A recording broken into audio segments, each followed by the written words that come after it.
இவ்வளோ கொடூரமா இருந்த தோசைக்கல்ல இந்த அளவுக்கு பளிச்சுன்னு மாத்தி அதுல இப்படி ஒரு தோசையை எப்படி சொல்லலாம் தான் இந்த வீடியோல பார்க்க போறோம். அநேகமா அதிக பேர் சர்ச் பண்ணிருப்பீங்க தோசைக்கல்லை பழக்குவது எப்படி சுத்தம் பண்ணணும் அப்படின்னு. ரெண்டுமே இந்த ஒரே வீடியோல பார்க்க போறோம். எவ்வளவு சுலபமா பார்க்கலான்னு.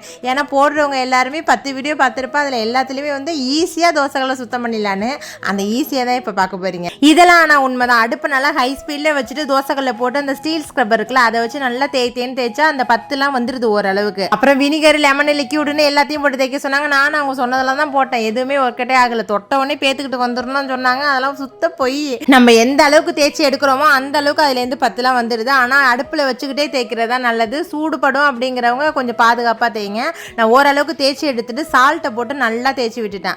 அப்புறம் சூடாக இருக்கும் போதே தட்டி தட்டி எடுத்தால் ஓரளவுக்கு அந்த 10 வந்துடுது. இவ்வளோ தூரம் பாடுபட்டுட்டு ஒரு மணி நேரத்துக்கு மேலே பொறுமை இழந்துட்டேன். அதுக்கப்புறம் வந்து தோசை வந்தால் வருது வராட்டினா போகுது. தோசைகளை பளிச்சுனாக்கணும் அவ்வளோதான்ட்டு செங்கல் இருக்குல்ல அதை போட்டு நல்லா தேய்க்க ஆரம்பிச்சுட்டேன். அடுப்பு தான் ரணக்கொடூரமா ஆயிடுச்சு. ஆனா அந்த சூடோட அந்த செங்கலை போட்டு தேய்ச்சோன்னா ஓரளவுக்கு வந்துடுச்சு. நல்லா தண்ணியும் போட்டு தேய்ச்சி விட்டுட்டேன். இந்த அளவுக்கு தான் பளிச்சுன்னு தேய்க்க முடிஞ்சது. இதுக்கப்புறம் போட்டு தேய்ச்சிருந்தேன்னா இருக்கிற மீதி உசுரும் போயிருக்கும். இப்ப அடுப்பை பற்ற வச்சு தோசைக்கல்ல போட்டு ஒரு கைப்பிடி அளவுக்கு கல்லுப்பை போட்டு நல்லா எல்லா இடமும் படுற மாதிரி தேய்ச்சி விடணும். கல்லுப்பு கலர் மாறினாலும் பரவாயில்ல. அதை அப்படியே எடுத்துட்டு நம்ம வெங்காயம் வந்து தோல் உரிக்கலாலும் பரவாயில்ல. அது வேஸ்டா கொட்டுறது தானே. அதை இந்த அளவுக்கு வதக்கி எடுத்துட்டு நல்லா தொடச்சி விட்டுட்டு கொஞ்சமா ஆயில் விட்டு ஒரே ஒரு முட்டையை உடச்சு ஊத்திக்கலாம். உடச்சு ஊத்தின முட்டையை ஆம்லெட் மாதிரி ஊத்தாம இந்த மாதிரி நல்லா எல்லா இடத்துலயும் படுற மாதிரி ஸ்ப்ரெட் பண்ணி விட்டுட்டு அழகா சுரண்டி எடுத்துக்க வேண்டியதான். இதுக்கப்புறம் தான் மெயினான விஷயத்துக்கே வர போறோம். தோசை ஊத்த போறோம். கொஞ்சமா எண்ணெய் ஊத்தி கல் தோசை சுடுவோம் இல்லையா அதே மாதிரி சுட்டு மூடி போட்டு கரண்டியை உள்ள விட்டு பாக்குறேன். அழகா ஏடு போல வருது. எனக்கு ஒண்ணுமே சொல்ல முடியல. என்னடா செங்கல்ல போட்டு தேய்ச்சக்கல்ல இந்த மாதிரி வருதுன்னு. இதுலயுமே ஒரு படி மேல போய் ரோஸ்ட்டும் ஊத்தி வைப்போம் நல்லா வருதான்னு ஊத்தி பார்த்தா அதுவுமே அருமையா வந்துருச்சு.